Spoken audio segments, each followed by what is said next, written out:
Hello दोस्तों, कैसे हैं आप सब। उम्मीद है आप सब बहुत बढ़िया होंगे और हैप्पी होंगे। So this side Mahmood Ansari और आप देख रहे हैं माई सपोर्ट फॉर यू। तो दोस्तों, आज के हमारे इस वीडियो का टाइटल है how to create your mindset to do anything. कुछ भी करने के लिए अपनी विचारधारा को कैसे बनाएं, कैसे क्रिएट करें, क्योंकि मेरे भाई बिना माइंडसेट के, बिना विचारधारा बनाए आप कुछ भी नहीं कर सकते। बिना रोड मैप बनाए आप आगे नहीं बढ़ सकते।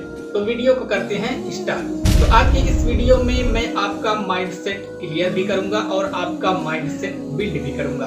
तो वीडियो को पूरा देखें और स्किप तो बिल्कुल मत करें। तो अगर अभी की मैं बात करूं, अभी प्रेजेंट की बात मैं करूं, तो मेरे भाई ये जो हमारा गोला है ना, ये बेवकूफों से भरा पड़ा है। इस गोले के अंदर अगर 20% लोग पॉजिटिव सोच रखते हैं तो इसमें बाकी 80% लोग ऐसे हैं जो नेगेटिव सोच रखते हैं, जिनकी सोच नेगेटिव होती है। फॉर एग्जांपल, आप एक काम कर रहे हो, कोई भी काम कर रहे हो, तो आपका अगर माइंडसेट पॉजिटिव है तो आप ऐसे सोचेंगे ये काम मुझे करना है और कैसे होगा। एक नेगेटिव पर्सन है जिनकी सोच नेगेटिव है, वो जब उस काम को करने के लिए आएगा तो वो इस टाइप से सोचेगा कि ये काम नहीं हो रहा है और नहीं होगा, तो ये काम कैसे होगा, ये काम नहीं होगा। तो इसमें सिर्फ फर्क है विचारधारा की। तो इसमें ओनली फर्क है आपके माइंडसेट की। ये बात मैं इसलिए बोल रहा हूँ क्योंकि हमारी यही थिंक, हमारी जो ये सोच है, इसी सोच की वजह से हम आगे बढ़ते हैं, इसी सोच की वजह से हम पीछे रह जाते हैं। कोई भी काम करने के लिए डिपेंड करता है आपकी सोच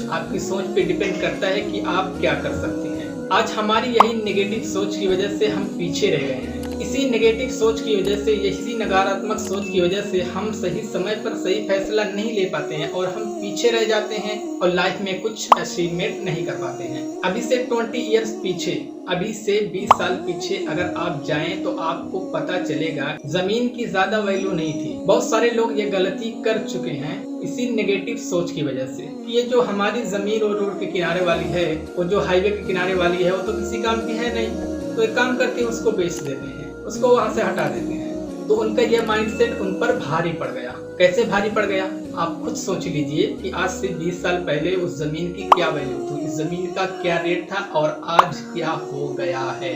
क्योंकि उनकी विचारधारा ये थी कि ये जो रोड के किनारे है तो इसमें हमारे बच्चों का एक्सीडेंट हो सकता है। अगर हम यहाँ पे घर बनाएं और गाड़ी आती जाती रहेगी तो इसमें एक्सीडेंट का खतरा ज्यादा रहेगा। उनकी एक सोच यही नेगेटिव सोच की, एक्सीडेंट का, ओनली एक सोच। और बाकी जो 100 पॉजिटिव, 99 पॉजिटिव सोच है कि इस जमीन से हम क्या क्या कर सकते हैं, ये उन्होंने नहीं सोचा। ओनली एक सोच, एक्सीडेंट, बेच दिया, हटा दिया और आज पछता रहे हैं। तो वह 80% वाले लोग, अगर आप अपने गांव की जमीन बेचकर, अपने गांव का पूरा मकान बेचकर भी अगर आप जाएं उस जमीन को खरीदने जो आपने ऐसे सस्ते दामों पे बेच दिया था, तो मेरे भाई आप नहीं खरीद पाओगे। तो सही समय पर सही फैसला ना लेने का नतीजा हमको बहुत ही खतरनाक भुगतना पड़ता है। और सेम यही गलती हम तब करते हैं जब हमको कोई अपॉर्चुनिटी मिलती है। जिस चीज की डिमांड रहती है उसको हम नहीं कर पाते हैं, उसको हम नहीं करते हैं। और अपॉर्चुनिटी रहते, डिमांड रहते, जो लोग काम कर जाते हैं, वो लोग आके जब सक्सेस बताते हैं तो उनकी सफलता देखकर हमको जलन होती है, हमको तकलीफ होती है कि काश हम भी कर लिए होते। फिर उसके बाद अपना टाइम उस पर खपाते हैं, अपनी एनर्जी वहाँ पे लॉस करते हैं और होता कुछ नहीं। क्योंकि भाई जब डिमांड थी तुम्हारी तब तुमने एक्सेप्ट किया नहीं, अपॉर्चुनिटी थी तो तुमने एक्सेप्ट किया ही नहीं। तो अब आपके मेहनत करने से आपको कोई रिजल्ट नहीं मिलने वाला। ये बात मैं इसलिए बोल रहा हूँ कि डिमांड की बात मैं इसलिए कर रहा हूँ क्योंकि देखो, मार्केट में काम वही करना चाहिए जिसकी डिमांड बहुत ज्यादा हो और उसकी सप्लाई कम हो।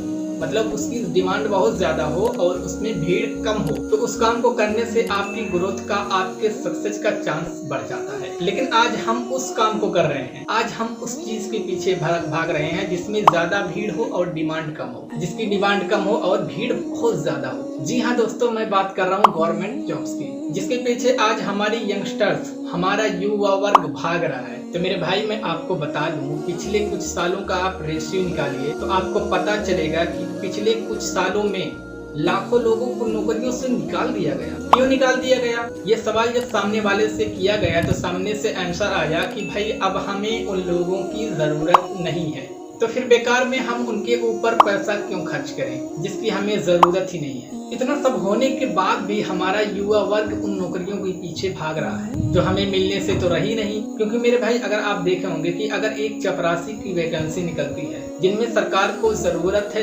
3000 लोगों की, और आप ये देखे होंगे कि 3000 की वैकेंसी निकली है और फॉर्म फिलअप हुए 3 लाख। तो मेरे भाई आप सोचो यार, डिमांड है 3000 लोगों की और फॉर्म फिलअप किया 3 लाख लोगों ने। तो मेरे भाई आपको इसमें सक्सेस कहाँ मिल सकती है? डिमांड कम है, सप्लाई ज्यादा है, इसलिए आप बेरोजगार रह जाते हो। देखो मेरे भाई, मार्केट में काम वही करना चाहिए जिसकी डिमांड बहुत ज्यादा हो और सप्लाई कम हो, जिसमें भीड़ बहुत ज्यादा हो, जिसकी सप्लाई बहुत ज्यादा हो और डिमांड कम हो। तो फिर इसमें आपके ग्रो के चांसेस बहुत कम हो जाते हैं। जैसे गवर्नमेंट जॉब्स, हम मार्केट के रूट को नहीं समझ पाते हैं, हम समय और हालात के रूट को नहीं समझ पाते हैं, इसीलिए हम सक्सेस नहीं हो पाते और उनके सामने रोना रोते रह जाते हैं। तो मेरे भाई यार, इंडिपेंडेंट बनो, खुद के दम पर, खुद के बल पर कुछ करो, कुछ अचीवमेंट करके दिखाओ अपने लोगों को, अपनी फैमिली के लिए कुछ अचीवमेंट करो। देन अगर मैं अभी प्रेजेंट की बात करूं, अभी फिलहाल की बात करूं, तो हर चीज खाने से लेकर पहनने तक की हर चीज ऑनलाइन ट्रांसफर हो चुकी है। तो अगर मैं अभी की प्रेजेंट की डिमांड की बात करूं, तो अभी की डिमांड है ऑनलाइन बिजनेस, क्योंकि मेरे भाई ये AI का जमाना चल रहा है और जब से AI आया है तब से कितने लोगों को बेरोजगार कर चुका है। फॉर एग्जाम्पल ChatGPT आया, राइटर की जॉब खत्म, और यहाँ पे आप देख सकते हैं कि ट्रैफिक पुलिस की भी जॉब खत्म। आने वाले दिनों में चौराहे पर आपको पुलिस की जगह रोबोट ट्रैफिक संभालता दिखाई दे सकता है। मध्य प्रदेश के इंदौर में ये प्रयोग शुरू भी हो चुका है, जो सफल भी रहा है। और स्क्रीन पर आप देखकर समझ ही गए होंगे कि अब वेटर की जॉब भी खतरे में है।